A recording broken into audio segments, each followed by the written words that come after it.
divorces are happening in couples with negative net worth. So goals need to be smart.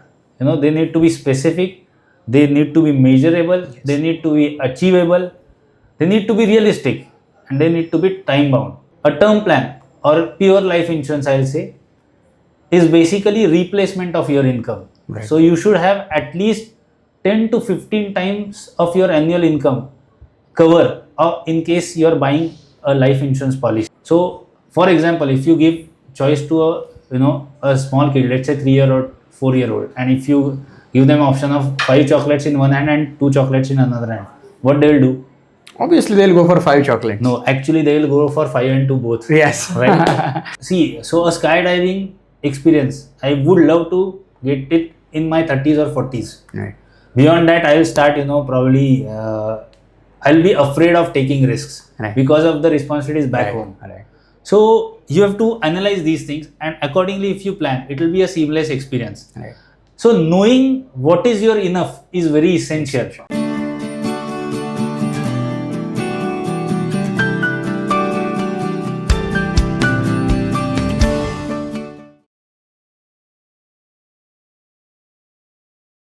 Hello, welcome to the Bigbucks podcast. There is a Netflix documentary, How to Get Rich. And there is a key observation in it that most of the couple do not discuss money matters along with each other. In India, according to a survey, only 0.0042% of the people do a proper financial planning. It is surprising as well as shocking. Money, which is the most essential commodity in today's thing, we are not at all efficient and effective when it comes to financial planning and financial security. So today we are going to decode the financial planning with our host, Mr. Vipul Shah. Thank you, Prasad. So let's start with today's episode. The first question, the basic first question, what is financial planning? So Prasad, before starting and understanding about financial planning, you mentioned about that Netflix document, right? Right. So actually, there is one survey which was conducted, and there is one analysis which was done. According to that, more than 20% or even up to 40% divorces happen because of financial stress between the couples. That's actually a great number. That is a big number. Yes. By any means, one should not ignore. And the communication. So many times when you see people get married, a lot of communication happen between them. Nowadays, courtship is allowed. So they get that space, but nobody discusses about financial planning. Right. The couples need to discuss about financial planning, and before coming to financial planning, at least they should understand each other's culture, habits about spending. Because that is really important, and their own objectives of taking their life further in terms of financial things. Right. So when it comes to financial planning, what is that? It's basically a comprehensive, you can say a document which will mention all your assets, liabilities, as well as cash flows. And these things are plotted in order to achieve your financial goals or objectives. Okay. Now, only when you are moving towards your objectives or goal, you will have that peace in mind. Right. So, financially, if you want to feel comfortable, you have to have those things plotted. Now, a typical plan, what is planning. So, in financial planning, how it should be done, the first and foremost thing. So I'm not only talking about couples. This applies to everyone, be it bachelor, be it in any phase of life. First, one needs to understand. So as you have mentioned, this is applicable to everyone. So can I ask, when should ideally one should start, financial planning? So yes, we'll come to that also. One can start as early as childhood, whenever one starts understanding mathematics. Okay. And parents should introduce that concept to kids. But let's understand what is financial plan. The basic thing is, where do I stand in terms of my current finances? So I need to understand in how much deep water I am standing right now. Okay. So that I will understand what to do next. First, once I assess where I stand, as in what is my net worth, what are my assets and liabilities. Could you please elaborate what do you mean by a net worth for our viewers? Yes. So you are also a chartered accountant. Yes, we use these terms very often, right? Very much often. So the thing is, net worth is your assets minus your liabilities. So basically, whatever is the market valuation of your assets minus your liabilities, that is loans. So it or is basically obligations. all assets which I possess. It means the house which I own, gold, car, or it may be So what I will say is car. I will still say Right, it is right. an expenditure in a way. Right. Yes, you can mention a portion of it in your realizable value can be your asset, but I will say that you can ignore that. as it is a depreciating asset. It's right? a depreciating asset. It's not a good investment as such. Right. Another thing is many times we always say that your own property, your self consumption or the property where you stay, you should not take that into your consideration right, because you are not rarely you are going to put it on block. That is put it on block when you are in extreme situation. Right. So ignore that. Rest of it you have to calculate. So my And- second flat, whatever gold I have, Yes. whatever mutual funds I have, stocks I have. Yes. So as we previously said that there are 5 assets. Right. We have to understand those 5 Right. assets: real estate, fixed income, gold, your stocks, and savings account Right. balances or liquid fund balances, minus your loans and obligation. You might have taken loans for your property, for your gadgets, or for your car, anything, personal loan for any occasion. Nowadays, credit card EMIs. Yes. So if you ask me, divorces are happening in couples with negative net worth. Now you will be surprised in finance.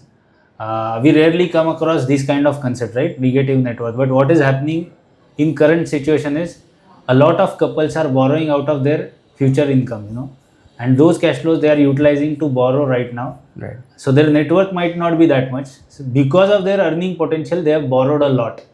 Now this becomes a very difficult thing to understand. So for example, let's say there is a couple which has just married, no assets, but they have taken a car of worth 40 lakh. Let's say they have obtained a loan of 35 lakhs because aggressive financing is done. Right. The moment that car is on the road, now its resale value is around 28 to 30 lakhs. Right. But the couple is now in the obligation of 35 lakhs. Right. Now why a banker or financial institution have given them the loan? Because of their current income. Right. But basically if you calculate, their net worth is negative right now. Right. So you will see a lot of people facing these kind of situation are prone to financial stress, and that leads to emotional stress, and ultimately then people take that step of separation. Right. So coming back to the financial plan, once I know where I am standing right now, I need to mention in, I will say, Excel my financial goals Right. in objective manner. So objectivity is crucial because when you are using Excel, it will be of numbers. So goals need to be smart. They need to be specific. They need to be measurable. Yes. They need to be achievable. They need to be realistic, and they need to be time bound. So that is what we mean by smart. So a lot of times people invest.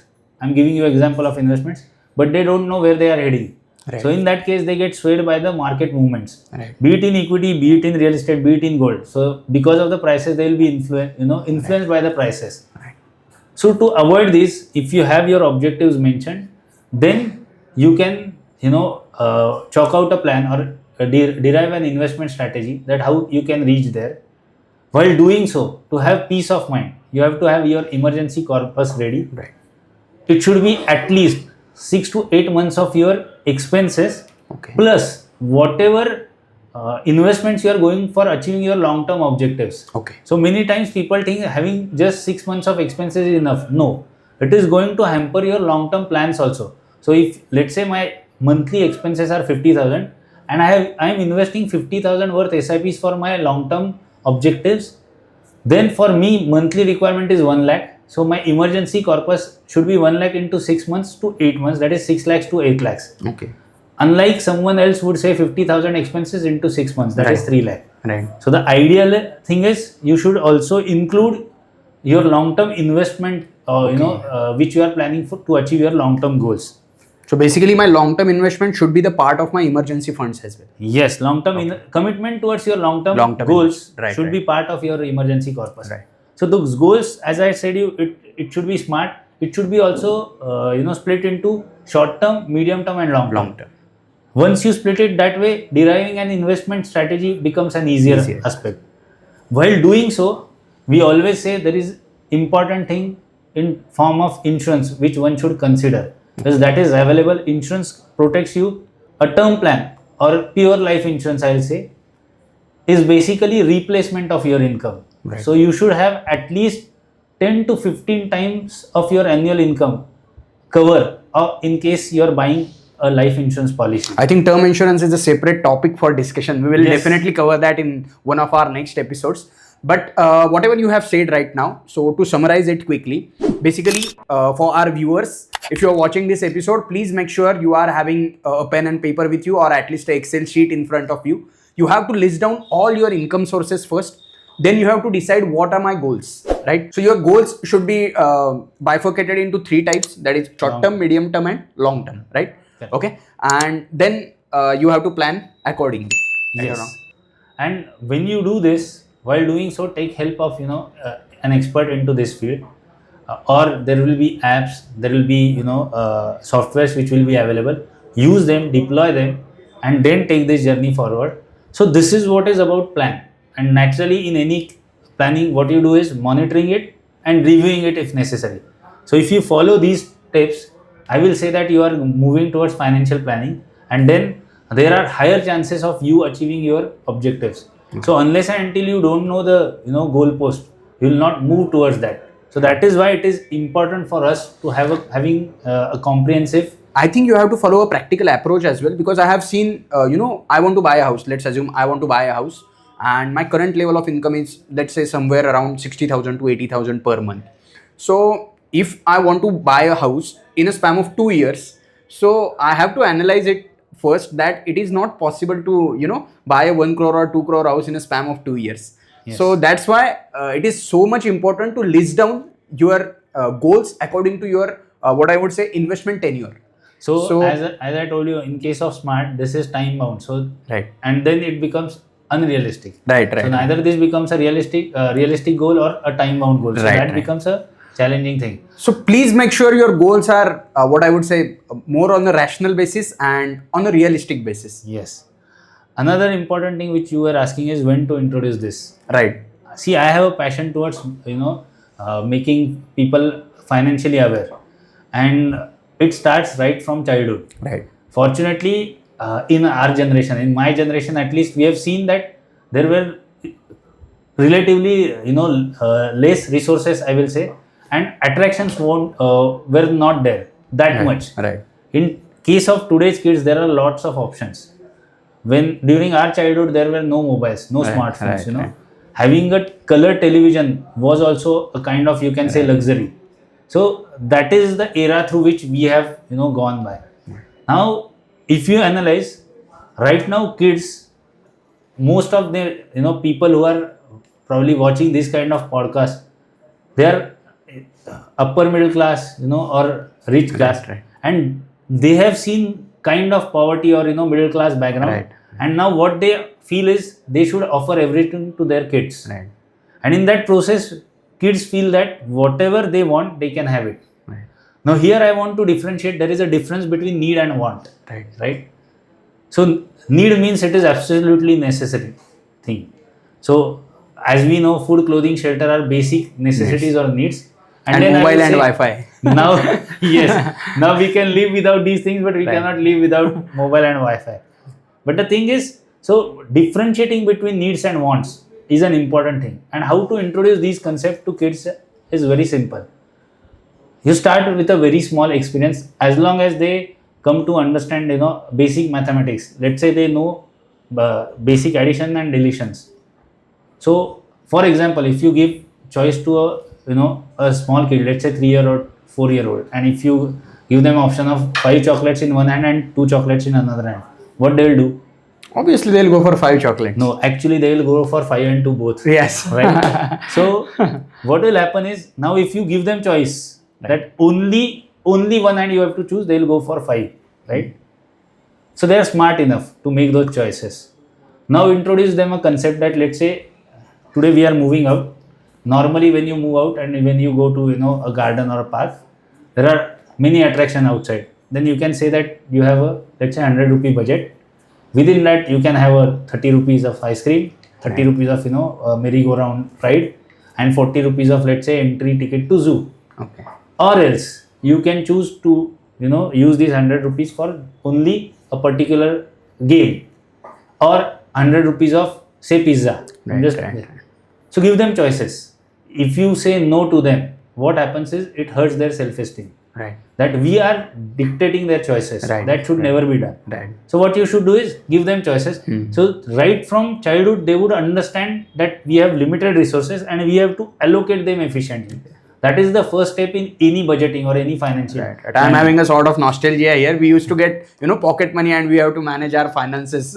Yes. So even if we were having, let's say 10 rupee, then we have to, rationally decide whether we want to, do we really need this particular item or not. So it will give them a sense and it will make them more responsible in that form, right? Yes. So I'll give you a funny incident. So I introduced this concept to my daughter. Okay. She is 10 years old. Okay. So what happened is I introduced her to the concept of needs and wants. And kids are really smart. Right, And these kids are, the next generation. Now there is Gen Alpha. Gen right. Z. Forget about Gen Z. These are Gen Alpha kids. Yes. So now when we go to the mall, it's already we are going for wants, not for needs, obviously. So when I asked her that you have a 300 rupee budget, you have a choice of going to time zone, she said, Papa, 300 रुपए में तो आजकल कुछ नहीं आता. Oh. First thing. Then I said, you have to think, is it a need or want? She said, it is my need. And I said, no, it's your want. Papa, no, it's my need. I want to do it. So I said, see what you are saying. It is your need and you want to do it. Right. And she was like, Papa, you are not. So But basically the entire meaning of need has been changed now. Yes. So I'll say maybe a decade back or 2 decades back, having a AC was luxury, right, or it was a want. Right. Now a lot of families, you will see that people start with this assumption that we need it. We cannot survive in the in summers without AC. Right. So this is how the definition of needs or items under needs and wants category are changing. Lifestyle cost basically. Lifestyle inflation, as you rightly said. So can we live without smartphones? The answer is yes. Without smartphones, without mobiles, we used to live our childhood. Yes. And what we used to do is, if I want to call a friend who is living nearby, we used to give 2 missed calls from a landline. Right. That means you have to come to my place because 2 missed calls have been given, and the number was identified on those devices. So if you analyze introducing kids the concept of needs and wants, giving them choices, rather than saying no, giving them and teaching them the value of experiences rather than having physical possessions. Right. Because we, even in our adulthood, we are doing the same thing. If I am given a choice of buying a 1 lakh rupee iPhone or a 1 lakh rupee foreign holiday, 90% of the kids today will go for having an iPhone rather than having that exotic experience of visiting a foreign country, mingling with people in different culture, which will enrich them for lifetime. Right. So again, I am not dictating that generation's choices, but what I am saying is maybe having or spending on experiences will enrich one's life far better than having. Rather spending on experiences will give you more happiness, more pleasure. Yes. So I'll give you again a childhood example. I used to go for trekking a lot. So when I was 14, 15, so we used to go by state transport buses. Fortunately, it used to reach even to the last mile villages. The connectivity was excellent actually. So my mother used to tell me that go to multiplex, watch a movie, I'll give you 200 rupees. Spend 3-4 hours, but don't go for trekking, because she was worried. And I used to tell her that give me 100 rupees instead of 200, but I can visit Fort Rajgarh and Torana forts from Pune by taking state transport buses, and in any case we will be preparing our own food on the forts, so that will enrich me. Now the thing is, my parents gave me that freedom to choose, and that was the most important thing. So if you implement these things in your kids, I am sure they will be prepared for future. Because going forward, what is going to happen is, even right now, a lot of people are spending out of not their current income, out of their future income also, right? By taking EMIs. So if you due to the peer pressure as well, I think. Yes, it's about peer pressure also. People are looking at someone else's possession and they feel that I want that thing, and I need that thing rather, I will say, and then they go and buy it. So you just analyze these things. kids have to be prepared, for handling these things, because going forward during our CA course, we used to, learn about capital budgeting, that whether to buy a machine or lease a machine, right? or let's say having 5 units or having 4 units of different, thing. Right. So if you analyze these things, even kids will face these issues later on in their life during their education, because pursuing different courses will have different costs, different ramifications, different cities they have to consider living costs. So all these decisions have to be taken care, and honestly we have done it when we were young, and because resources were limited. Nowadays, yes, we are living in affluent families, but we have to be aware about these things, because then saying our kids are not responsible will be a wrong thing if we have not taught these things at the early stage of life. Fair. Coming back to a bachelor life, I'll say, or a student life in during teenagers, create those experiences, because that life is the thing wherein you have energy, you have zeal to explore things, and you do not have those many responsibilities. Right. So in this book of Bill Perkins, Die with Zero, Okay. he had mentioned about a story wherein a kid is not a kid, let's say a youngster of 20-22 years is given a choice of borrowing money. Let's say he's from India. So if I give you a choice of borrowing money and going abroad, or saving money and going abroad with your own finances at the age of 35, what will you choose? As a youngster, I think I will go with the borrowing option. So this is what is about your generation. Right. In previous generation, Our generation is more about like zindagi na milegi dobara kind of sort. Okay? So, but who is going to wait till 35? I want to spend right now. So I'll tell you, you need not read that book. Reason being, he's saying the same thing, that you borrow and go for it, because this is an experience. Right. But what people of this generation are doing is, they will be buying a Apple iPhone, Right. or a Apple MacBook. Again, choice is theirs. But if they invest in the experiences, that will be the best thing. Right. Bill Perkins mentions about an important triangle. It's about time, health, and your wealth. Right. So when you are young, you have time, you have health, but you may not have that much wealth. Right. And as you age, what is going to happen is, time will reduce.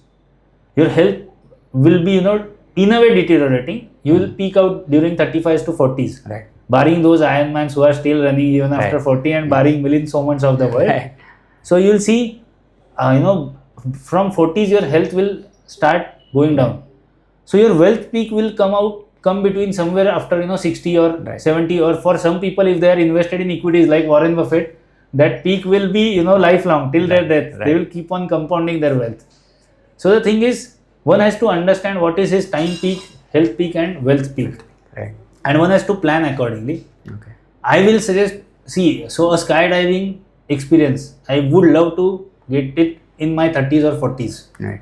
Beyond that, I will start, probably, I'll be afraid of taking risks because of the responsibilities back home. Right. So you have to analyze these things, and accordingly, if you plan, it will be a seamless experience. Right. And the most important thing is, people are swayed by their net worth. Oh. But in Rich Dad Poor Dad, Robert Kiyosaki says that your net worth is not important. Your cash flow. Right. Cash flows are really important.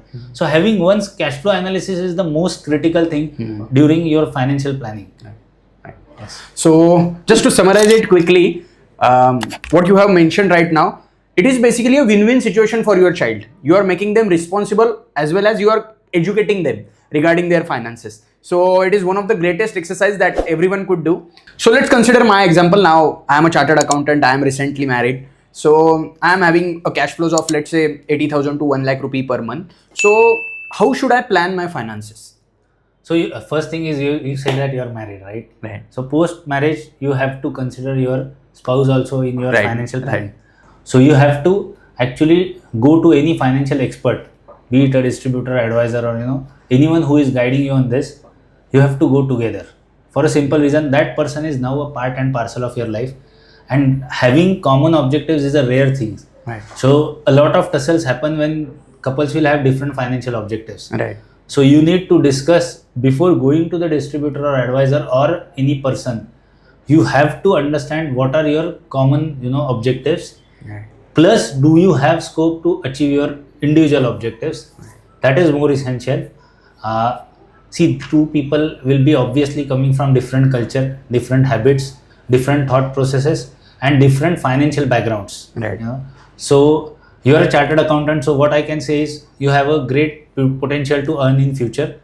You have to see what is income of your spouse.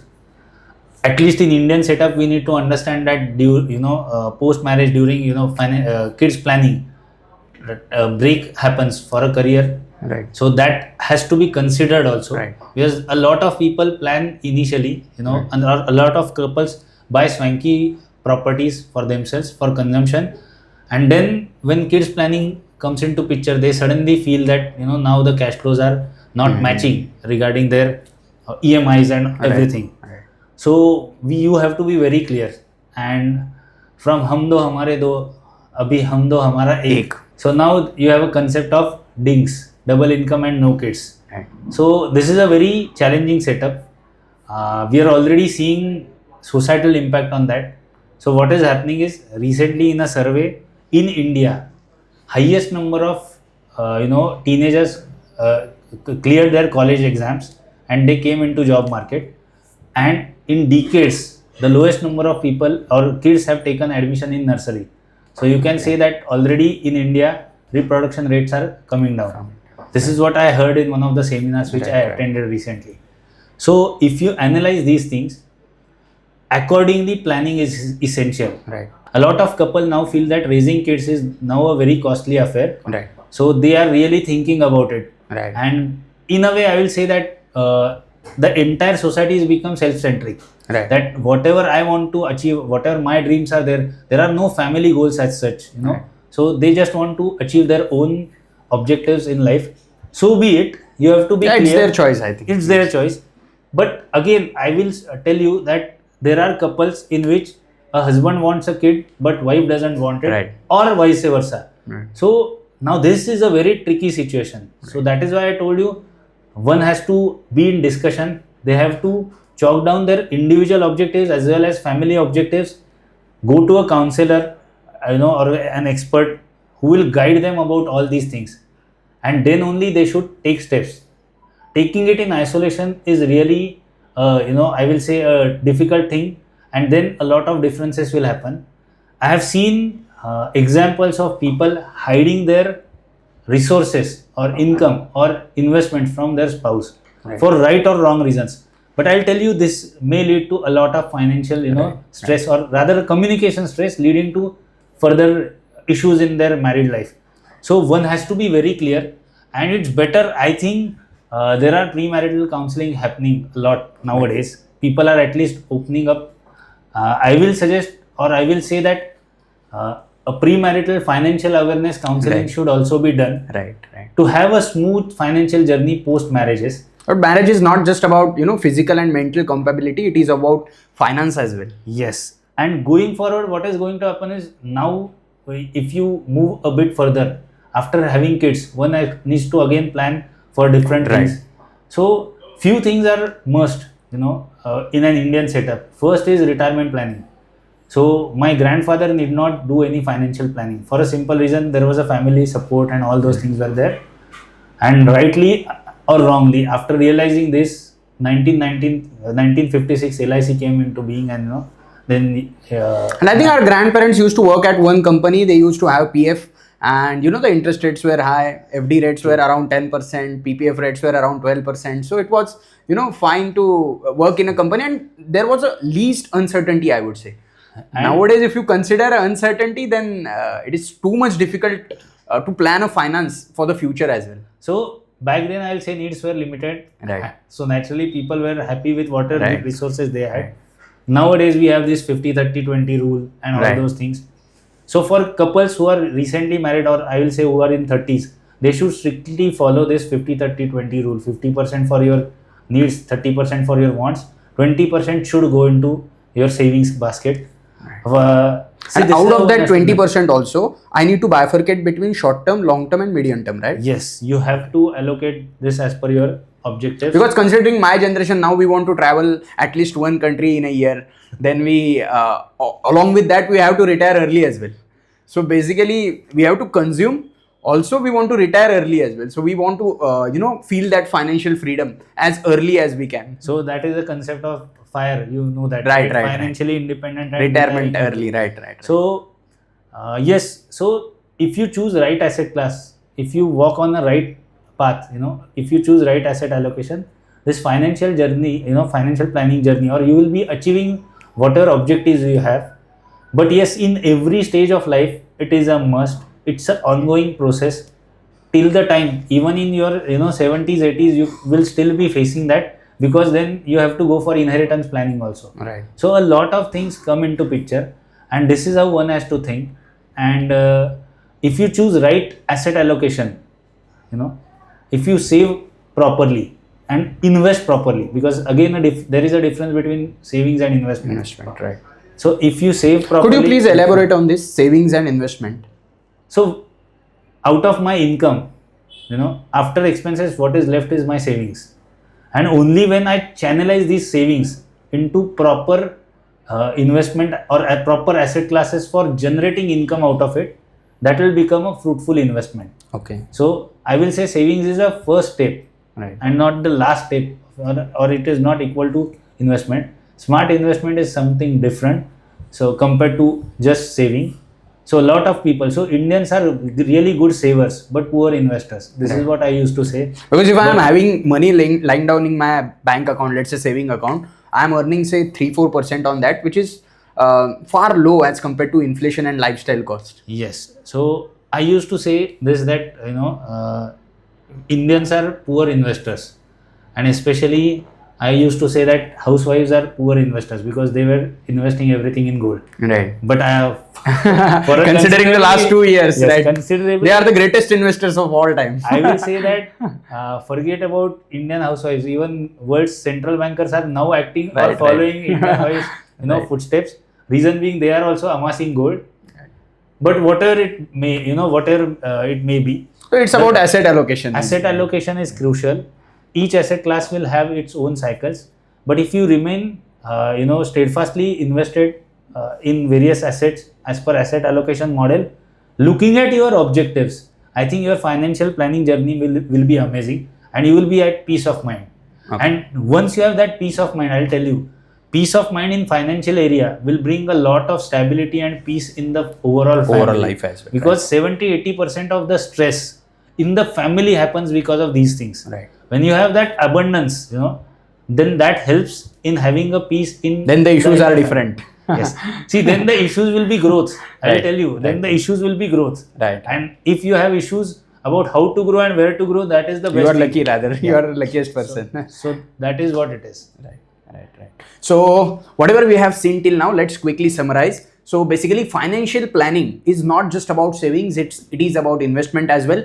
And it should start from as early as you could start, right? Okay, so if you have children, so you should give them pocket money and ask them to save that money or invest that money, and give them a choice. Basically, you are making them responsible as well as you are making them aware about the finances. So my next question would be, suppose I'm a 26-year-old, as I have mentioned. I am recently married and I want to retire as early as possible. So I have written down everything now. I have my income, I have my expense, and I have my goals as well. So how to stick to that goal, So after 2 years, how it is important to stick to that particular goal? See, the important thing is review it. That is why I told you in planning or in any planning, whatever you have laid down, you monitor and review it. And take necessary steps if you need to alter. How often should I review the same? So I will say at least once in a year. Okay. You should review about your financial plans.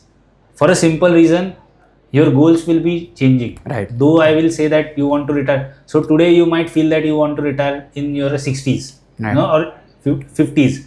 And 2 years down the line, looking at the overall stress levels, your travel time, you may feel that by 40 I should retire and then I will follow my passion. Right. So this may happen with anyone. It is but natural. So keep on reassessing it. Right. But that's why I asked, because right now in our generation we keep on changing. Yes. I am not sure that after 2 years what I'll be doing. I might change my career path, or it could be anything. See, Prasad, this is one more reason many people feel that financial planning is not of no use. Yes. Reason being, if I'm going to frequently change, then what is the use? Right. then I will tell you a simple thing. Then in that case, at least have that distinction in mind about needs and wants. Right. So you change your goalposts. So If actually, you are I think moving if I'm fast going to also, change my career or anything like that, I have to be more cautious. you have to be more cautious, Right, because it is right. going to impact your cash flow. Right. When you are changing your career path, a lot of time cash flow uncertainty comes up. Right. So you have to be sure that you are prepared for it. Right. So there is no, see, change is the only permanent thing in life. Right. So your goals will also change, but changing it indefinitely and every time is also not a good sign. Right. So I will tell you a simple thing. Let's say I have decided that by 50 I will have a 5 crore corpus and I will retire. And by 50, if actually I am having now 20 crores in my kitty, what happens is I will start thinking of creating 100 crores assets. Right. And then I keep on running. There is no Then stop. There is no stop. So then I become that marathon runner who died Right. effectively. Then that story is like I keep on running around till my last breath, and then forget about living life peacefully. I am not even enjoying whatever I have. Right. So this becomes, then I become a part of that rat race. Right. So it's always important that if there are so even in investment, we say that, let's say I have invested in a particular asset class. Let's say I have invested in equity. My goal is achieved in 15 years and I had planned for 20 years. So move that asset allocation to a fixed deposit kind of allocation, so that you will have peace of mind. Right. What people try to do is create or shift the goalpost. Right. So knowing what is your enough is very essential. Right. And a lot of people have this journey, very painful, because they keep on changing their enough. Right. And those who settle at that place, then a lot of people will come and say that you don't have any growth mindset. You feel that Once I have a car, I want second car, then I want third car. There is no stop. So Right. if I have a small car, I'll go for a sedan. If I have a sedan, I'll go for a premium brand or luxury car. Then next brand, there is no end to it. And Then I need a farmhouse. Then there is no end technically. yes. So knowing your enough. So you may feel that we are sounding spiritual, but that is also essential. Knowing where to stop. Right. And understanding one's peak, health or time or wealth is essential. Right. This will take you to a different kind of journey altogether. Right. So the beauty of finance also lies in knowing where to stop. Yes. Right. Okay. So we have discussed many things about the financial planning. In the next episode, we are going to decode about financial freedom. So please stay tuned.